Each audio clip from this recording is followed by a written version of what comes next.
WhatsApp everyone, welcome back to my YouTube channel.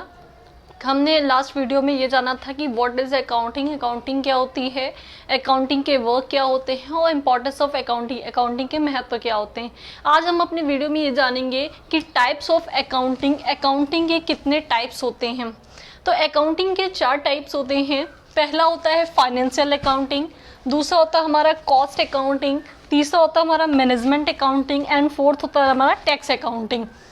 Financial accounting का क्या मतलब होता है, हमने लास्ट में पिछले वीडियो में ये बताया था कि फिनेंशियल का ये मतलब होता है कि हमारे पूरे एक साल, पूरे किसी फिक्स डेट को ये पता चले कि हमारे बिजनेस में प्रॉफिट हो रहा है, क्या डेटर्स है, क्या लाइबिलिटी है, क्या क्रेडिटर्स हैं, क्या हमारे पास एसेट्स हैं। तो ये सारे डेटा को रिकॉर्ड करता है हमारा फिनेंशियल अकाउंटिंग, ये सारे डेटा को रिकॉर्ड करता है और अकाउंटिंग करता है। इसको मॉनेटरी फॉर्म मतलब कि मौद्रिक रूप में जितने भी हमारे डेटा होते हैं जिनको भी हम रिकॉर्ड करते हैं वो मौद्रिक मतलब मॉनेटरी फॉर्म में लिखे जाते हैं। तो ये एक ऐसी अकाउंटिंग होती है कि ये एक ऐसा प्रोसेस होता है जिसमें हम जो भी डेटा होते हैं उनको हम मौद्रिक रूप में डेटा को रिकॉर्ड करते हैं, उसके बाद से समराइज एनालाइज करके रिपोर्ट तैयार करते हैं। इसमें क्या होता है कि जो भी प्रोडक्ट होता है उसका प्रोडक्शन करके, एक्सचेंज करके, डिस्ट्रीब्यूट करके और ट्रेडिंग एक्सपेंसेस इन सब को इंक्लूड करने के बाद से हमें ये पता चलता है कि हमारे बिजनेस में प्रॉफिट हो रहा है कि लॉस हो रहा है।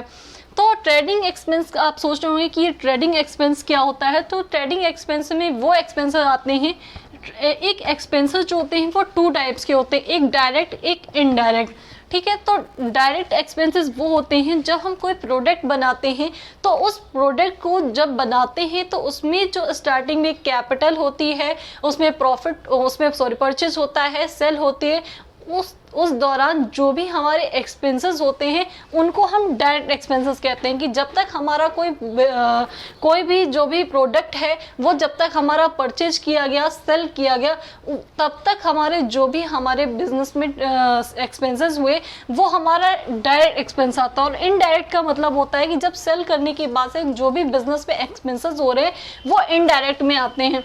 तो ट्रेडिंग एक्सपेंसेस में हम सारे डायरेक्ट एक्सपेंसेस को लेते हैं। तो इन सब का रिकॉर्ड करने के बाद से हमें ये पता चले कि हमारे बिजनेस में प्रॉफिट है कि लॉस है। उसके बाद से हमारा कॉस्ट अकाउंटिंग आती है। कॉस्ट अकाउंटिंग से ही आप पता चल रहा होगा आपको कि कॉस्ट निकालना, किसी चीज़ की लागत निकालना। तो मान लीजिए कि कोई प्रोडक्ट हम सेल प्रॉफिट कैसे अर्न करेंगे, जब हम किसी प्रोडक्ट को परचेज करेंगे तो उसकी जो लागत लगी होगी, उसकी जो कॉस्ट लगी होगी, उसके बाद से उसका वैल्यू पता चलेगा, उसके बाद ही तो उसको सेल हम करेंगे, तब हमें प्रॉफिट होगा। तो ये कैसे पता लगाया जा सके कि किसी प्रोडक्ट की क्या कॉस्टिंग आ रही है। तो इसको करने के लिए जो भी हम परचेज कर रहे हैं, जो भी प्रोडक्ट हम परचेज कर रहे हैं उसका कच्चा माल जो होता है, जैसे कि ये मान लीजिए ये मार्कर है, इसको हम परचेज कर रहे हैं। तो इस मार्कर में जो भी प्रोडक्ट बना रहे हैं तो इस पर पहले कैप खरीदा होगा, इंक खरीदोगी, तो इसका जो ये सब कच्चे माल में आता है। तो उसके बाद ये जब कच्चा माल हुआ, इसको फिर पूरा बनाया गया, तब ये पूरा पक्का माल एक मार्कर बन के रेडी हुआ।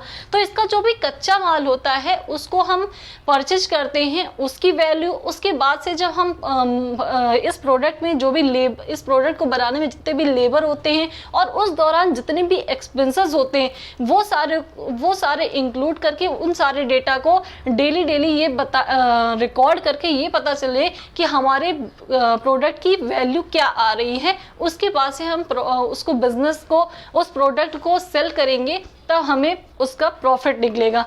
तो ये एक ऐसा प्रोसेस होता है जिसमें कच्चे माल और लेबर के लगे एक्सपेंसेस को अकाउंटिंग करके ये पता लगा सके कि कॉस्ट हमारी बिजनेस में हमारे इस प्रोडक्ट की वैल्यू कितनी है। उसके बाद से आता है हमारा मैनेजमेंट अकाउंटिंग। मैनेजमेंट अकाउंटिंग क्या होता है, आपको वर्ड से ही पता चल रहा होगा कि किसी चीज़ को मैनेज करना। ये एक ऐसा प्रोसेस होता है कि जिसमें एक एलिजिबल पर्सन जो होता है बिजनेस में, एक एलिजिबल पर्सन, एक योग्यताधारी पर्सन जो हमारे बिजनेस को देख रेख करे, कि हमारे मैनेज करे, ये पता लगाए कि हमें अपने बिजनेस में कैसे प्रॉफिट को ज़्यादा बढ़ाना है, कैसे इंक्रीज करना है, कैसे हम लॉस को कम बेयर करें, कैसे बेयर करें, ये सब पता लगाता है हमारा मैनेजमेंट अकाउंटिंग। लास्ट आता है हमारा टैक्स अकाउंटिंग। टैक्स अकाउंटिंग का क्या मतलब होता है, इसमें जितने भी हमारे इंडिया में या जितने भी अदर कंट्रीज में जितने भी टैक्स होते हैं वो सारे इंक्लूड किए जाते हैं टैक्स अकाउंटिंग में। जैसे इनकम टैक्स हो गया, जीएसटी हो गई, टीडीएस हो गया। इनकम टैक्स का क्या मतलब होता है कि जो भी हमें सैलरी मिलती है, जो भी हमारी इनकम होती है उस पर टैक्स लगता है, वो हमारा होता है इनकम टैक्स। उसके बाद से जीएसटी। जीएसटी का क्या है, गुड्स एंड सर्विस टैक्स। ये हमारा 2017 में गवर्नमेंट ने इसलिए लाया था ताकि हर जगह हर स्टेट में अलग अलग टैक्स थे, तो हमें क्या होता था कि कहीं से परचेज मंगाने में, एक्सपोर्ट इंपोर्ट करने में हमारे टैक्स ज़्यादा लगते थे। तो अब क्या कर दिया गया कि एक कंट्री में एक ही जो है हमारा टैक्स लगेगा, वो होगा हमारा जीएसटी। तो ये जीएसटी हो गया। और टीडीएस। एवरीवन, अगर मेरा वीडियो अच्छा लगे तो लाइक, शेयर, सब्सक्राइब जरूर करें। Thank you.